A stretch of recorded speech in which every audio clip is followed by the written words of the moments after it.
আচ্ছা, আমি দুনিয়াতে আছি কেন? আমি দুনিয়াতে এসেছি কেন? এক সময় তো আমি ছিলাম না, আবার এক সময় আমি থাকবো না। কেউ এসে চিরস্থায়ী হতে পারে নাই, তো আমরাও পারবো না। তো আল্লাহ পাক আমাদেরকে সৃষ্টিটা করলেন কেন? আমার কাছে আমার রব কি চান? আমি যদি না থাকতাম তাহলে আমার পরিবার চলতো কিনা, আমার সমাজটা চলতো কিনা, আমার শিক্ষা ব্যবস্থাটা চলতো কিনা, আমার দেশটা চলতো কিনা, এই বিশ্বের ঘূর্ণন চলতো কিনা, আর্নিক গতি চলতো কিনা, থেমে যেত? উত্তর না। আমি না থাকলে আর্নিক গতি থামতো না। আমি না থাকলে কি আমার পরিবার থেমে থাকতো না, আমার সমাজ থেমে থাকতো না, এই মসজিদ থেমে থাকতো না, এই রাজনীতি থেমে থাকতো না, অর্থনীতি থেমে থাকতো না, দেশও থেমে থাকতো না, উম্মাও থেমে থাকতো না। তাহলে আল্লাহ পাক আমাকে কেন সৃষ্টি করলেন? আমার কি রোল আছে এখানে? আমার কি ভূমিকা? এই এতটুকু চিন্তা করার মতো আমাদের জেনারেশন আমরা পাচ্ছি না। আপনারা ফোন বের করে ছবি তুলতেছেন, ভাবেন এগুলো নিয়ে। আমাকে দিয়ে কি করবেন? আমাদের তো কিচ্ছু করার নাই এই কথাগুলো বলা ছাড়া। এই কথাগুলো বলা বা সচেতনতা তৈরি করা ছাড়া আমাদের হাতে কিছুই করার নাই। Not at all, absolutely nothing. কিচ্ছু করার নাই। এইসব ফ্যান্টাসি দিয়ে লাভ নাই। আপনাদের মধ্য থেকে জেনারেশন তৈরি করতে, আলেম তৈরি করতে হবে। আপনাদের মধ্য থেকে কারি, হাফেজ, দাইল আল্লাহ এবং উম্মার নেতৃত্ব প্রদানকারী জেনারেশন তৈরি করতে হবে। এইসব চেয়ারে বসে কয়জন? সারা বাংলাদেশে হয়তো 50 জন, 100 জন। এই 100টা মানুষ ইউনাইটেড না, তারাও বিক্ষিপ্ত। 16 কোটি মুসলিমের দেশ বলছেন, 16,000 দলে বিভক্ত। এর মধ্যে সবচেয়ে বিশুদ্ধ যেটাকে আমরা মনে করি, সেখানেও দেখবেন যে আরো 10টা 20টা দল হয়ে বসে আছে। এর বাইরে গিয়ে আবার যারা বললো না তারা বিশুদ্ধ নয়, আমরাই সবচেয়ে বিশুদ্ধ, ওদের মধ্যেও 10টা দল হয়ে গেল।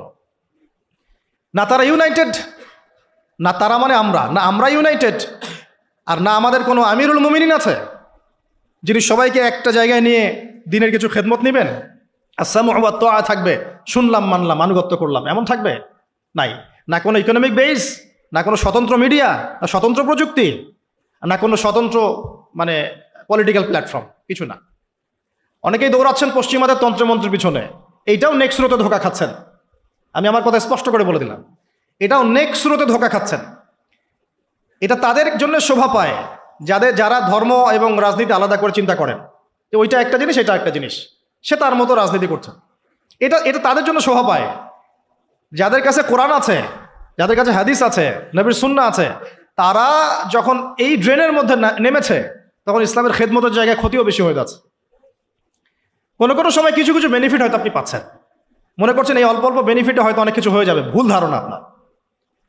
একটাই উপায়, একটাই মানহাজ, একটাই পথ পদ্ধতি, নবী সাল্লাল্লাহু আলাইহি ওয়াসাল্লামের সিরাত।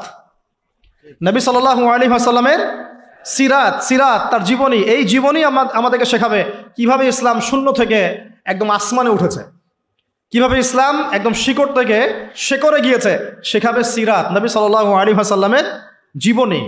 ইয়াং জেনারেশনকে জিজ্ঞাসা করেন কতজন পড়েছে সিরাত।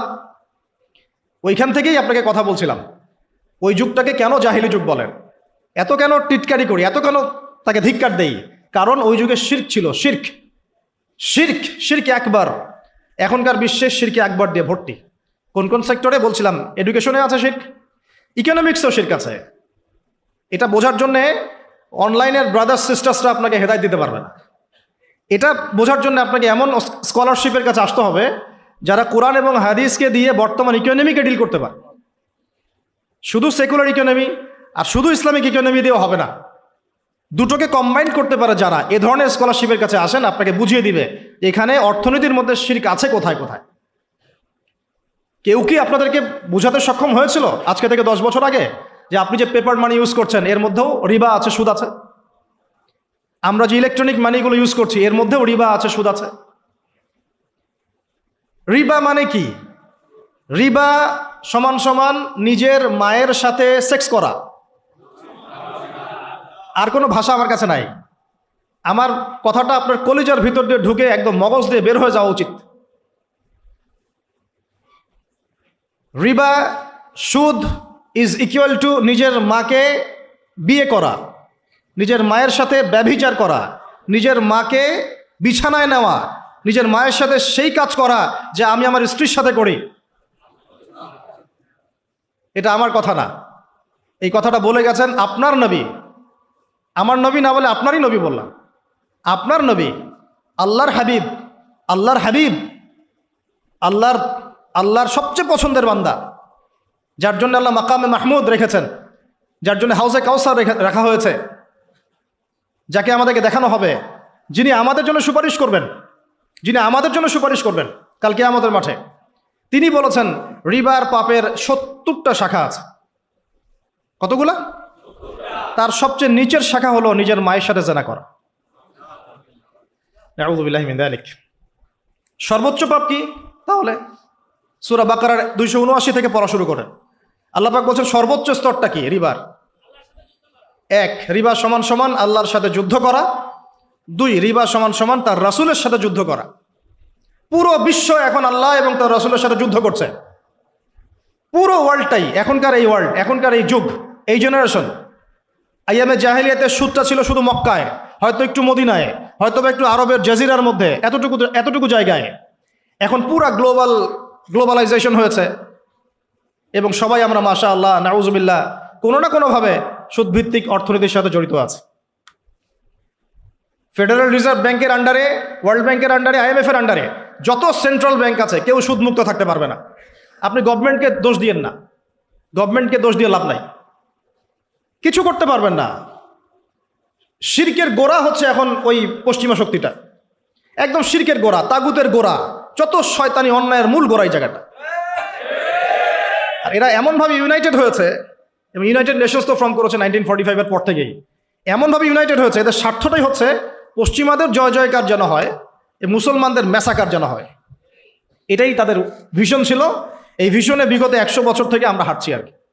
মনে রাখবেন, এটা আবাবিল পাখি আসার যুগ নয়, এটা আবরাহার যুগ নয়, এটা আবরাহার যুগ নয় যে আবাবিল আসবে। আবাবিল পাখির নাম নয়, আবাবিল মানে ঝাঁকে ঝাঁকে, তৈরন আবাবিল, আবাবিল মানে ঝাঁকে ঝাঁকে। এটা আবাবিলের যুগ নয়, আবরাহার যুগ নয় যে আবাবিল এসে আপনাকে উদ্ধার করবে বিপদ থেকে। এটা মূসার যুগ নয় আলাইহিস সালাম, যে আকাশ থেকে মান্নার সালওয়া পড়বে, রিজিকের জন্য আপনাকেই বের হতে হবে, আল্লাহর উপর তাওয়াক্কুল করতে হবে। এটা কোন যুগ? আল্লাহ বলছেন এটা এই যুগ।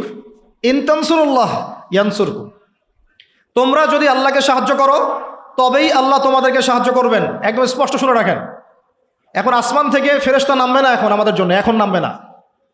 তোমরা যদি আল্লাহর দ্বীনকে সাহায্য করো তবেই আল্লাহ তোমাদেরকে সাহায্য করবেন। ওয়া ইউসাব্বিত আকদামাকুম, তোমাদের পা আল্লাহ পাক শক্তিশালী করবেন, দৃঢ় রাখবেন। এটা এই যুগ। এটা কোন যুগ? আল্লাহ বলছেন ইন্নাল্লাহা লা ইউগাইয়িরু মা বিকওমিন, আল্লাহ পাক কোনো কওমের অবস্থা ততক্ষণ পরিবর্তন করেন না, হাত্তা ইউগাইয়িরু মা বিআনফুসিহিম, যতক্ষণ না তারা নিজেরাই নিজেদের অবস্থা পরিবর্তনের চেষ্টা করে। এটা এই যুগ। এখন আপনার জন্য আবাবিল আসবে না। এটা কোন যুগ? আল্লাহ বলছেন ওয়াইন তাতাওয়াল্লাউ, যদি তোমরা চেষ্টা না করো, মুখ ফিরায় চলে যাও, ইয়াস্তাবদিল কওমান গায়রাকুম, আল্লাহ তোমাদের সবাইকে সরিয়ে দিবেন, দিয়ে নতুন একটা কওম নিয়ে আসবেন। সুম্মা লা ইয়াকুনু আমসালাকুম, তারা তোমাদের মতো অপদার্থ হবে না। আমাদেরকে সরাতে আল্লাহ পাকের কি দরকার হয়? একটা ভাইরাস, একটা মহামারী, একটা ভূমিকম্প, আজকে একটু নড়া দিয়েছে না, এগুলো কিচ্ছু না, এগুলো ওয়ার্নিং আসতেছে। কারণ মহামারীর পরে সানাওয়াতুজ জালাজিল আসবে, হাদিসে আসছে। ভূমিকম্প শুধু না, ভূমিকম্পের বছরগুলো আসছে সামনে। সানা মানে একটা বছর, সানাওয়াত মানে অনেকগুলো বছর, জালজালা মানে ভূমিকম্প, জালাজিল ভূমিকম্পের বহু বচন, সানাওয়াতুজ জালাজিল মানে ভূমিকম্পের বছরগুলো তোমাদের সামনে আসছে। কে বলেছেন এটা?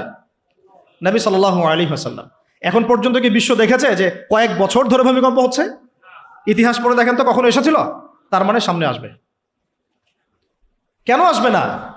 কোন কোন পাপের কারণে আসে? জিনা, ঘরে ঘরে জিনা, ঘরে ঘরে জিনা।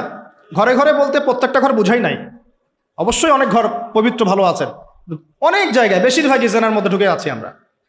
নাউজুবিল্লাহ, হেফাজত করুন। মাদক, অশ্লীলতা আর কি কারণে আসে? বেপরদামি, বেহায়াপনা, মিউজিক্যাল ইনস্ট্রুমেন্ট, এই তো কারণগুলো তো এইগুলাই। মাপে কম দেওয়া। পৃথিবীতে সর্বপ্রথম যেই কমটাকে ভূমিকম্প দিয়ে ধসিয়ে দেওয়া হয়েছে সেটা হলো কওমে মাদিয়ান। কোন কম? কওমে মাদিয়ান, শুআইব আলাইহিস সালামের কম। কি পাপের কারণে ভূমিকম্প দিয়ে ধসিয়ে দেওয়া হলো? তারা মাপে কম দিত, তারা মাপে কম দিত এবং মানুষের সম্পদ আত্মসাৎ করত, মানুষের সম্পদ আত্মসাৎ করত। এই দুইটা পাপই এখন করা হচ্ছে। প্রচুর ব্যবসায়ী মাপে কম দেন, মানুষের